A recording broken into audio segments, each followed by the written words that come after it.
Y qué bueno es poder tributarle culto al Señor. Qué bueno es poder decir también lo que sentimos al Señor. Qué bueno es poder establecer una alabanza que salga del corazón y realmente no cantemos por cantar, sino decirle realmente: te amo, Señor Jesús, te adoro, Señor Jesús, con todo mi corazón. Y esta canción justamente empezaba diciendo: oh mi Salvador. O sea, ¿cómo no amar? ¿Cómo no adorar a aquel que dio su vida por mí? Te amo, Señor Jesús, te quiero, Señor Jesús, con todo mi corazón.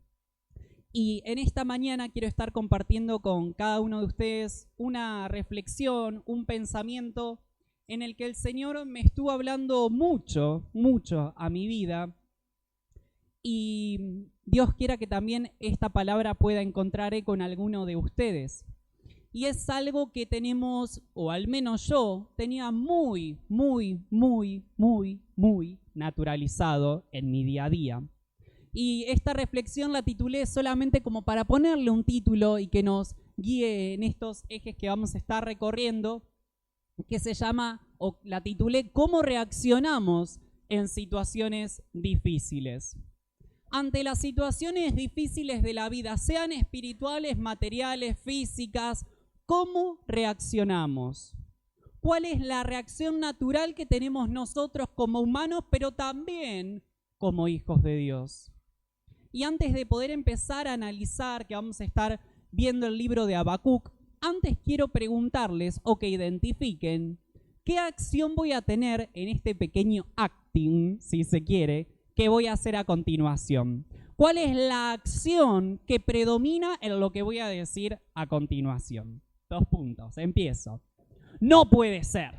¡Qué calor que hace hoy! Hoy no se soporta, encima no tengo aire acondicionado, el ventilador está roto, todo me está saliendo mal, encima si me quiero comprar un aire acondicionado está re caro, no me alcanza, las cuotas son imposibles, no me sale nada bien. Todo pareciera que está en mi contra. Encima voy a la mañana a hacer un trámite, todos lentos. Parece ser que todos van como un caracol. Te atienden y tardan y te piden un papel y no tengo el papel y tengo que volver a mi casa. ¿Qué estoy haciendo? Lo identificamos la gran mayoría. Quejándome. ¿Alguna vez usted se quejó? Ah, ojalá uno pudiera decir realmente y honestamente: nunca me quejé.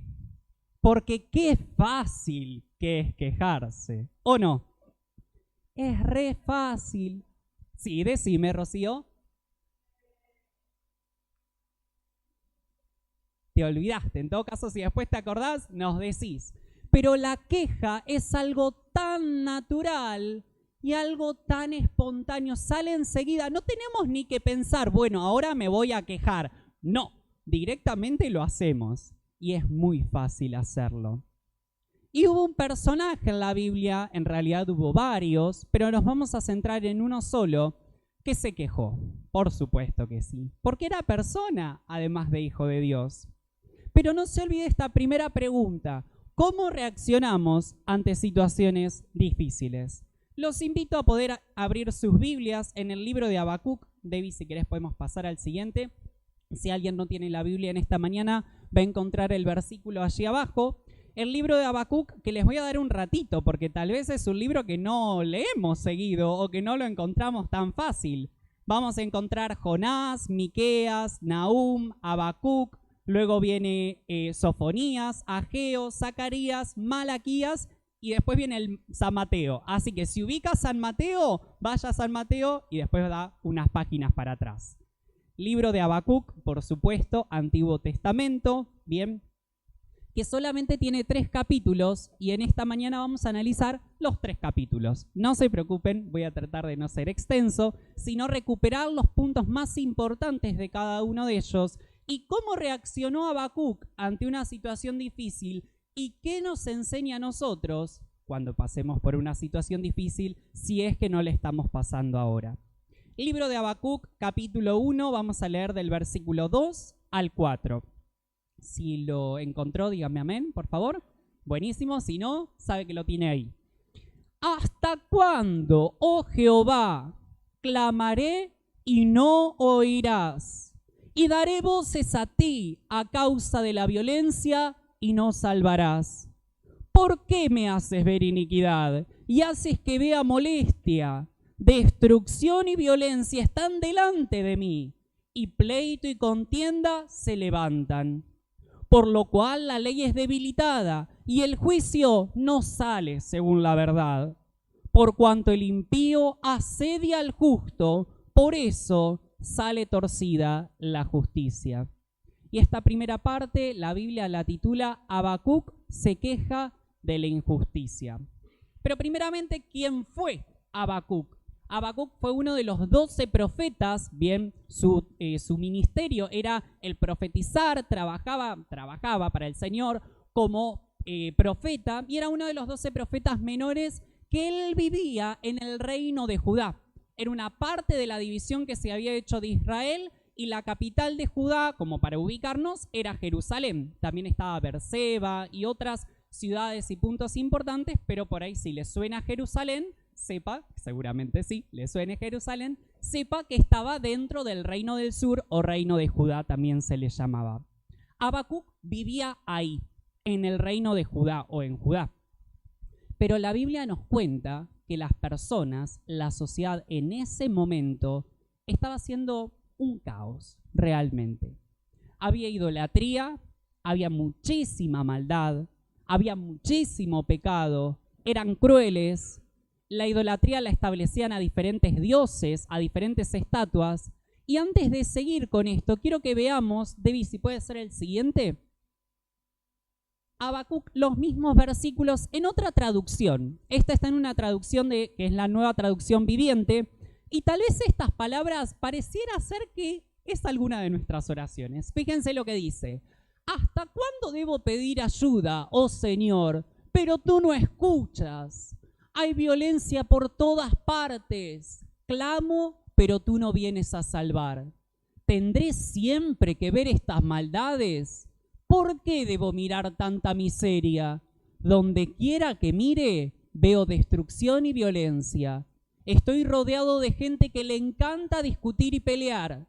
La ley se ha estancado y no hay justicia en los tribunales. Los perversos suman más que los justos, de manera que la justicia se ha corrompido. Pareciera ser una oración que podríamos hacer hoy, ¿o no? Sociedad injusta, sociedad pecaminosa. Pero fíjense algunos puntos muy claves de esto. ¿Hasta cuándo debo pedir ayuda, Señor? Pero tú no escuchas, le dice a Dios. Hay violencia por todas partes, clamo, pero tú no vienes a salvar. ¿Qué está haciendo Habacuc? Lo que nosotros hacemos naturalmente, quejarnos, quejarse de la falta de acción de Dios. ¿Por qué digo falta de acción? Porque no significaba que Dios no estaba actuando en ese momento. Pero Habacuc tenía una mirada egoísta. Hoy al comienzo de la reunión se mencionó esta palabra y yo este primer eje lo titulé La queja es egoísta. Cada vez que nosotros nos quejamos, que Habacuc se queja y que cualquier ser humano se queja, lo está haciendo de forma egoísta. Está pensando solo en su propio bien. ¡Ay, tengo mucho calor! Lo que decía hoy. Ojalá tuviera un aire acondicionado. ¿Por qué? Porque estoy pensando en mi bienestar, en estar mejor yo, en tener un mejor pasar. Fui a hacer los trámites y son todos lentos. ¿Por qué? Porque yo quiero hacer rápido y volver a mi casa. Estoy pensando solamente en mí. La queja siempre, siempre es egoísta. Habacuc en este momento estaba siendo egoísta. Estaba diciendo, y fíjense lo que dice, ¿tendré siempre que ver estas maldades? En vez de preocuparse que había gente muriendo, que había gente discutiendo, él estaba preocupado por él. ¿Tendré que siempre ver esto? ¿Tendré que siempre vivir esta injusticia? ¿Por qué? Porque su perspectiva estaba en él, pensando en su propio bienestar o en un buen pasar. Pero también le reclama a Dios. Muchas veces nosotros nos encontramos en situaciones como Habacuc, en la que vemos que todo es un desastre en nuestras vidas, que no hay solución, que no vemos a Dios actuar, que no vemos a Dios actuar, muchísimas comillas, y hasta a veces le reclamamos. Dios, ¿dónde estás? Dios, te estoy hablando. Dios, ¿por qué no me respondes ante la necesidad que te estoy planteando? Dios, hace 2 meses que te estoy pidiendo por el hermano y no lo sanás. Estamos quejándonos, pero le estamos reclamando a Dios. Habacuc también lo hizo, quédese tranquilo, no es que, acá vengo a decirles, son unos pecadores, porque yo también lo hice y lo hago, y por eso comencé esta reflexión diciendo que el Señor me habló a mí primero, porque muchísimas veces nos quejamos, y a veces hasta nos quejamos con Dios, de su obrar, de su forma de actuar, y debemos entender que esta es la parte más difícil, que los planes de Dios no son nuestros planes. Para nada son nuestros planes. Nuestros planes siempre consideran nuestro bien. Estar bien, pasarla bien, no tener problemas, no tener dificultades económicas. Pero tal vez el plan de Dios es otro. Y el plan de Dios para la sociedad de Judá no era el plan de Habacuc. Es por eso que Habacuc comienza quejándose. Pero le voy a resumir un poco esta historia a partir del versículo 5 al 11, porque Dios responde a la queja de Habacuc. Y le dice, bueno, Habacuc, con mis palabras lo estoy diciendo, por supuesto. Bueno, Habacuc, yo escuché tu queja, yo escuché tu reclamo. Así que voy a mandar a los caldeos, a los babilonios, a que hagan justicia sobre Judá y pongan un poco de orden. ¿Para qué? ¿Para qué? En el versículo 12 en adelante, Habacuc protesta de la acción de Dios. Primeramente se quejaba porque Dios no actuaba. Después se queja de cómo Dios actúa. Y le dice, ¿qué? ¿A los babilonios, a los caldeos vas a mandar, Dios? Esos están peores que nosotros. Ellos son una nación pecaminosa, injusta, cruel. Están peor que nosotros. ¿Ellos nos van a venir a poner justicia a nosotros? No, Dios, te confundiste. Pero no, Dios no se confunde. Dios tenía un plan específico para esa nación que era Judá. Y sí, era mandar a los babilonios, que es cierto que estaban peor que los de Judá, pero era el plan de Dios. ¿Y qué hizo Habacuc? Se quejó, protestó. ¿Cuántas veces nosotros nos quejamos porque creemos que Dios está en silencio? Esa frase se escucha bastante. Dios está en silencio. No, Dios nunca está en silencio. Tal vez nosotros no estamos afinando nuestro oído espiritual para escucharlo, pero Él nunca deja de hablarnos. Nunca. Y se lo puedo asegurar que Dios siempre nos habla. Dios está quieto. Mentira. Dios nunca está quieto. Dios no descansa. Dios siempre está a tu lado y siempre está obrando en tu vida. Dios no descansa. Dios no está quieto. Pero pareciera que esas frases no las creemos y empezamos a orar, empezamos a hablar con Dios con estas frases. Dios, no te siento. Dios, no estás en mi necesidad. Dios, no me respondes. O le reclamamos su falta de intervención. Dios, no estás obrando en mi vida. Pero los planes de Dios, repito, no son nuestros planes. La queja es egoísta. Hermano, empezaste muy duro. Yo me quejo porque soy humano y me estás diciendo que estoy haciendo todo mal. No, le estoy diciendo que yo también lo hago y el Señor va a hablar seguramente en esta mañana y vamos a tener una solución. No es que yo acá voy a venir a plantear, bueno, la queja está mal y ya está. Hay una solución a la queja, pero nosotros debemos accionar. Pero Habacuc no fue el único en la Biblia que se quejó o pudo quejarse. Tevi, si podemos pasar al siguiente. Casos en los que pudo haber o hubo quejas en la Biblia. Pueblo de Israel en el desierto. Tal vez alguno se acuerde de esta historia. El pueblo de Israel estaba cautivo en Egipto, estaban como esclavos, y Dios les da la libertad. Pero tenían que pasar por el desierto, caminando hacia la tierra de Canaán, hacia la tierra prometida. Pero el viaje se alargó un poquito bastante. Y el pueblo de Israel empezó, Moisés, que era quien los lideraba, Moisés, ¿qué pasa? No llegamos. Moisés, dale. Moisés, tenemos hambre. Moisés, tenemos sed. Moisés, Moisés, Moisés, Moisés. Imagínense la cabeza de Moisés. Ya estaba cansado de escuchar las quejas, quejas, quejas y quejas. ¿Establecidas hacia Dios? No, hacia Moisés. ¿Y saben lo que llegó a decir el pueblo de Israel? Pero era mejor que nos quedemos como esclavos allá en Egipto, en vez de estar caminando acá. Eran libres en ese momento. Dios estaba actuando con el pueblo de Israel y ellos preferían volver a la esclavitud en vez de quedarse con la solución o el plan de Dios. Job, también historia muy conocida. Job era un hombre que tenía muchos bienes, tenía propiedades, tenía ganados, tenía muchos animales y una familia muy grande. Pero de un día para el otro empezaron a llegar las noticias. Job se murió tal, Job se murió tal otro, tu familiar, tu familiar, tu familiar, tu familiar. Job, perdimos todo el ganado, Job, perdimos las ovejas, Job, se prendió a fuego tu estancia, tu campo. Job se quedó sin nada. Y la esposa de Job le dijo, ya está, Job, maldecí a Dios y morite, ya está, esa es la solución. Pero Job se quejó. ¿Alguien conoce la historia de Job? No, no se quejó. De hecho, él dijo, Dios dio, Dios quitó, sea el nombre de Dios bendito. Bendito. Hoy hablábamos de alguien bendito. Hablar bien de Dios a pesar de la dificultad. Perdió absolutamente todo, pero en ningún momento dijo, Dios, estoy perdiendo todas las cosas. ¿Qué estás haciendo con mi vida? ¿Cuál es tu plan? ¿Cuál es tu accionar? ¿O dónde estás? No, Job no lo hizo. Otro caso, David. En el Salmo 142, David dice, expondré mi queja ante Jehová. ¿Se pudo llegar a quejar? Sí, lo hizo ante Jehová.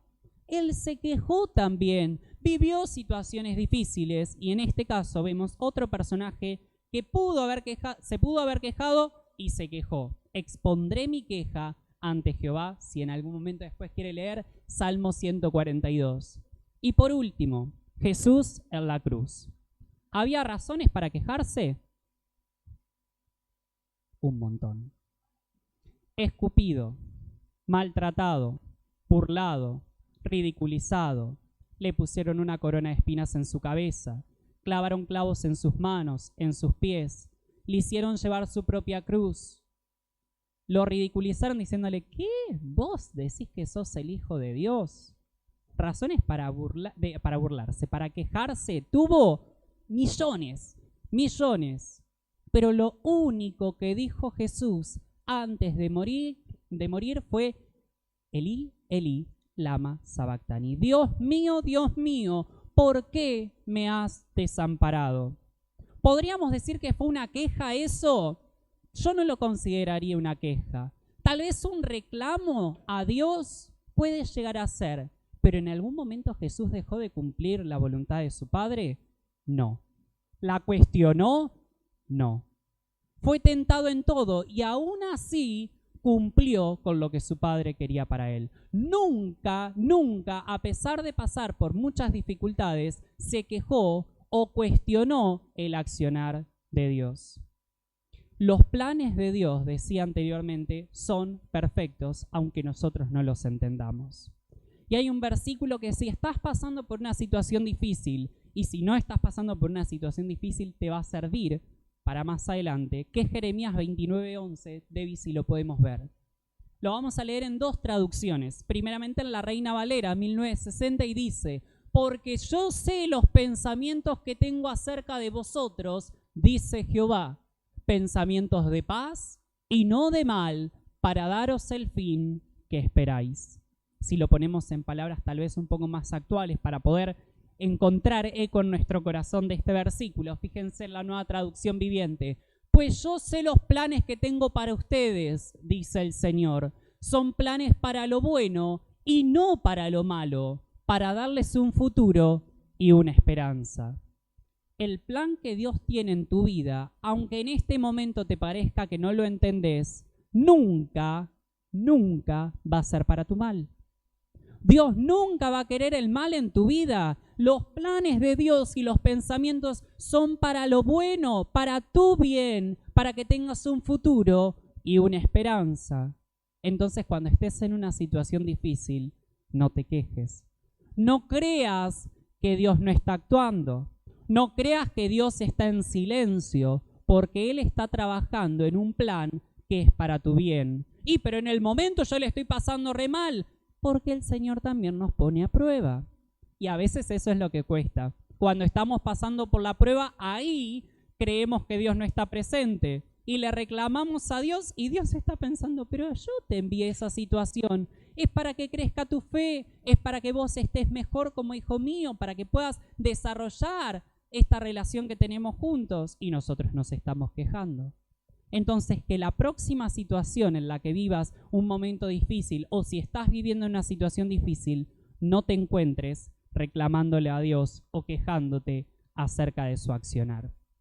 El segundo gran punto que tenemos, gracias Debbie, lo encontramos en Habacuc 2, 1 al 4. Y lo vamos a leer, así que si tiene todavía su Biblia abierta, lo puede seguir, si no, también está ahí arriba. Empieza hablando Habacuc. Después de la protesta que se hizo, ¿se acuerdan que yo les dije? Él se quejó porque Dios no accionaba. Dios accionó y protestó de la acción. ¿Cómo vas a mandar a los caldeos? No, si están peor que nosotros. Luego de eso, viene lo que vamos a leer y dice Habacuc: sobre mi guarda estaré y sobre la fortaleza firmaré el pie y velaré para ver lo que se me dirá y qué he de responder tocante a mi queja. Y Jehová me respondió y dijo: escribe la visión y declárala en tablas para que corra el que leyere en ella. Y este versículo subrayado: aunque la visión tardará aún por un tiempo, mas se apresura hacia el fin y no mentirá. Aunque tardare, espéralo, porque sin duda vendrá, no tardará. He aquí que aquel cuya alma no es recta se enorgullece, mas el justo por su fe vivirá. En el mientras tanto, ¿qué hago? Ya le pedí al Señor que esté en el control de mi vida, de esta situación que estoy pasando por un tiempo difícil. ¿Qué hago en el mientras tanto? ¿Me quejo? No, no me quejo. ¿Qué hago? Mira Habacuc qué es lo que hizo en el versículo 1. Sobre mi guarda estaré, esperaré al actuar de Dios. ¿Y qué le responde Dios? Aunque tardare, llegará. La respuesta a tu necesidad, la respuesta a la situación difícil que estás viviendo va a llegar. Dios siempre responde a sus hijos. Ojo, no siempre responde sí. No es todo sí. No vamos a ser hijos malcriados que el Señor nos va a dar todo lo que le pedimos. A veces la respuesta, como escuchábamos más temprano, también puede ser no. Y otras veces también puede ser espera un poquito más. Y ahí que no salga la queja tampoco. ¿Por qué? Porque también debemos practicar la paciencia. Pero la respuesta, aunque tardare, espéralo, porque sin duda vendrá, no tardará. Los planes de Dios no son mis planes. Los tiempos de Dios tampoco son los míos. Aunque tardare, va a llegar. Si estás esperando el obrar de Dios, un milagro, una situación que estás pasando y le pediste al Señor por algo, espéralo, porque va a llegar. Si Él lo prometió, Él lo cumple. Aunque tardare, llegará.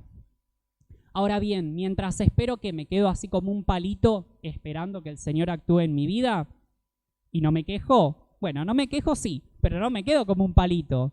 Fíjense lo que dice el último versículo. He aquí que aquel cuya alma no es recta se enorgullece, mas el justo por su fe vivirá. ¿Qué hago en el mientras tanto espero la respuesta de Dios? Acreciento y desarrollo mi fe. ¿Por qué? Porque la fe es creer algo que no veo. Justamente, si estoy pidiendo al Señor que actúe, obviamente no vi el actuar todavía de Dios. Entonces acreciento, desarrollo mi fe para creer que Dios lo va a hacer. Que la respuesta está ahí, que aunque tarde la respuesta va a llegar. y el justo por la fe vivirá no es la única vez que aparece en la Biblia. Debbie, ¿podemos pasar al siguiente? Fíjense, en Habacuc 2:4, que es el que leímos recién, dice: he aquí que aquel cuya alma no es recta se enorgullece, mas el justo por su fe vivirá. Romanos 1:17, porque en el Evangelio la justicia de Dios se revela por fe y para fe, como está escrito, mas el justo por la fe vivirá. Gálatas 3:11, y que por la ley ninguno se justifica para con Dios. Es evidente, porque el justo por la fe vivirá. Hebreos 10:38, mas el justo vivirá por fe, y si retrocediere, no agradará a mi alma. ¿Estás viviendo por fe? ¿Estamos viviendo por fe? ¿O estamos estableciendo quejas que tienen en cuenta el yo? ¿Están teniendo en cuenta solamente una actitud egoísta? ¿O estamos haciendo realmente esto que nos indica Dios en su palabra 4 veces, no una, 4, mas el justo por su fe vivirá? ¿Cómo estás viviendo tu día a día? Esperando la respuesta de Dios. ¿La estás esperando con fe, con certeza de que va a llegar y que Dios va a actuar en tu vida? ¿O te estás quejando o directamente no crees que Dios lo pueda hacer? Si no crees que Dios lo pueda hacer, ya te puedo asegurar que Dios es todopoderoso y puede dar respuesta a cualquier situación en la que estés pasando. Pero en el mientras tanto, acrecenta tu fe y viví por fe. Y el último punto, Debbie, si podemos pasar, es el tercero. Y acá vemos el capítulo 3 de Habacuc. Habacuc cambia su actitud completamente. Si comparamos el Habacuc del versículo 2, del capítulo 1 que veíamos, ¿hasta cuándo voy a tener que soportar ver esta miseria, esta injusticia que hay en la sociedad? ¿Hasta cuándo? Lo comparamos con el del capítulo 3, lo vamos a leer ahora, van a ver que es otro Habacuc. ¿Qué pasó en el medio que hizo que Habacuc cambie su forma de vivir o su forma de relacionarse con Dios? Sobre mi guarda estaré y esperaré, mas el justo por su fe vivirá. Él tomó la palabra de Dios, empezó a vivir por fe y esperó la respuesta de Dios. Dejó de quejarse. De hecho, del 2 en adelante no vemos ninguna queja más de Habacuc. No se quejó más. Hubo una transformación porque entendió que no debía quejarse, sino adorar a Dios. En el capítulo 3, allí no está, pero se los voy a leer. Vemos en el versículo 2, oh Jehová, he oído tu palabra y temí. Oh Jehová, aviva tu obra en medio de los tiempos hazla conocer. Y si conoce este corito, cántelo conmigo. Oh Señor, aviva tu obra, oh Señor, aviva tu obra, oh Señor, aviva tu obra y en medio de los tiempos hazla conocer. Esta es la oración de Habacuc.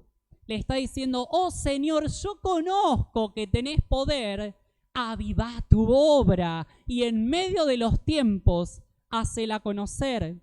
En la parte B del versículo 3 dice, su gloria cubrió los cielos y la tierra se llenó de su alabanza. Y el resplandor fue como la luz, rayos brillantes salían de su mano y allí estaba escondido su poder. Y nosotros cantamos, su gloria cubrió los cielos y la tierra se llenó de su alabanza. Y el resplandor fue como una luz, rayos brillantes salían de sus manos. Y el resplandor fue como una luz y allí estaba escondido su poder. Oración de Habacuc, en donde empieza a recordar lo que Dios hizo, lo que Dios hace y lo que Dios puede hacer, y empieza a hablar bien de Dios.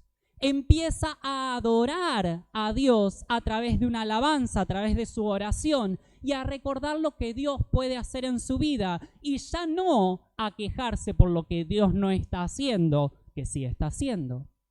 Entonces cambia de actitud y fíjense qué hermoso cómo termina esta oración Habacuc hablando con Dios, y ahí sí lo vemos. del versículo 17 al 19. Aunque la higuera no florezca, ni en las vides haya frutos, aunque falte el producto del olivo y los labrados no den mantenimiento y las ovejas sean quitadas de la majada y no haya vaca en los corrales. ¿Qué está citando hasta acá Habacuc? ¿Cosas positivas? No, todo lo malo. Aunque no haya frutos en las vides, aunque no tengamos ovejas, aunque todo me salga mal. ¿Qué dice Habacuc en el 18? Con todo, yo me alegraré en Jehová y me gozaré en el Dios de mi salvación. Jehová el Señor es mi fortaleza, el cual hace mis pies como de ciervas y en mis alturas me hace andar. Aunque todo me salga mal, aunque yo crea que Dios no está obrando, aunque esté pasando una situación difícil, dice Habacuc, yo me voy a alegrar en Jehová. Voy a creer en el Dios de mi salvación. Él es mi fortaleza. Él me da la fuerza en el momento difícil. Entonces, con todo, no me preocupo, no me quejo, sino adoro al Dios de Israel. Adoro a aquel que tiene el poder para responder mi oración y darme lo que necesito según sus planes y tiempos perfectos. Si tal vez estás pasando por un tiempo difícil, una situación en tu vida, y estás esperando el obrar de Dios, no te quejes, sino adóralo. Habla bien acerca de Dios. Contale a otros lo que Dios hizo en tu vida. Todos podemos contar al menos un testimonio en nuestras vidas, que es cuando Dios nos salvó, cuando Dios nos dio una nueva esperanza. Ahí ya puedes hablar bien de Dios. Otra forma de hablar bien de Dios es adorándolo aquí, en comunidad, en iglesia, bien, en cuerpo de Cristo, cantando, diciéndole, Señor, tú eres todopoderoso. Señor, te adoraré porque tú eres mi rey, porque tú eres mi paz, mi consuelo. Hablar bien de Dios en vez de quejarnos. Por eso, este tercer eje se llama cambiar la queja por alabanza. Y una vez escuché el término quejabanza. Me quejo mientras alabo a Dios. No. Que la queja quede completamente afuera de nuestras vidas. No reclamemos a Dios absolutamente nada porque Él tiene un plan perfecto para tu vida. Dios dijo, yo sé los planes que tengo para vos, planes de bien y no de mal, para que tengas un futuro y una esperanza. En el mientras tanto espero el obrar de Dios en mi necesidad. ¿Qué hago? Me afirmo en la fe y espero su respuesta. El justo por su fe vivirá. ¿Y qué hago después? La próxima vez que tenga una situación difícil, no me quejo, sino que lo adoro a Él, el que tiene la respuesta a mi necesidad y me conoce absolutamente todo. Y tal vez quiera salir la queja, porque desde que Dios me habló, yo también me quejé, se lo aseguro. Es muy difícil erradicar la queja, pero cuando nos demos cuenta, el Espíritu Santo nos va a ayudar a darnos cuenta cuando nos estamos quejando y cambiarlo por una alabanza. Cuando esté por decir, Señor, gracias porque sos fiel. Gracias porque estás en mi vida. Gracias porque me cuidas. Gracias por este tiempo difícil. Dad gracias en todo, porque esta es la voluntad de Dios para con vosotros. No solamente doy gracias cuando todo está bien, sino también cuando todo está mal. Pónganse de pie y acompáñenme en una oración para darle gracias primeramente al Señor. Porque podemos aprender de la vida de Habacuc y de muchos casos más seguramente. Pero por sobre todas las cosas, que este aprendizaje pueda quedar grabado a fuego en nuestros corazones. Y cada vez que estemos propensos a quejarnos o a reclamarle algo a Dios, recordemos que Él está en el control de nuestras vidas. Padre Santo, te damos gracias por este tiempo. Gracias, Jesús, porque tú estás en este lugar. Tu presencia, Señor Jesús, estuvo desde antes que nosotros llegásemos a este espacio. Y te damos gracias, Señor Jesús, porque tú siempre estás con nosotros. Te damos gracias porque tu presencia siempre está a nuestro lado. Nos cuida, nos protege, Señor Jesús, y está en momentos de dificultad. Te pedimos, Señor Jesús, que la próxima vez que nos encontremos en un tiempo difícil, o si estamos pasando por un tiempo difícil ahora, no nos quejemos, Señor Jesús. Nunca te reclamemos acerca de tu accionar, Señor Jesús, o tu intervención, sino que podamos ser conscientes y aprendamos, Padre Santo, que tú tienes planes perfectos y para nuestro bien en nuestra vida. Que en el mientras tanto nosotros te podamos alabar, que nosotros te podamos adorar y recordar todo lo que hiciste en nuestras vidas. Recordar cuán fiel fuiste, cuán bueno fuiste, cuán amoroso fuiste en diferentes circunstancias de nuestras vidas. Y una vez que nosotros podamos esperar esa respuesta, nos podamos afianzar en ti, Señor Jesús. Nos podamos afianzar, Señor Jesús, en tu palabra y vivir por fe. Mas el justo por la fe vivirá. Queremos ser justos, Padre Santo, ante ti y vivir una vida de fe. Una vida, Señor Jesús, que crea aquello que no ve. Una vida, Señor Jesús, que esté basada, Señor Jesús, en la fe, en el creer algo que tal vez en este momento no estamos viendo. Que podamos estar con certeza que tú estás en nuestras vidas, que vas a accionar, que vas a obrar en el momento justo y según tus planes, que son perfectos. Te lo pedimos en el nombre de Jesús, dándote gracias por este tiempo en el que podemos seguir aprendiendo, recordando a consejos tuyos, aprendizajes que vienen de tu palabra y de esa manera edificarnos en ti. Te damos gracias, Señor Jesús. Amén y amén.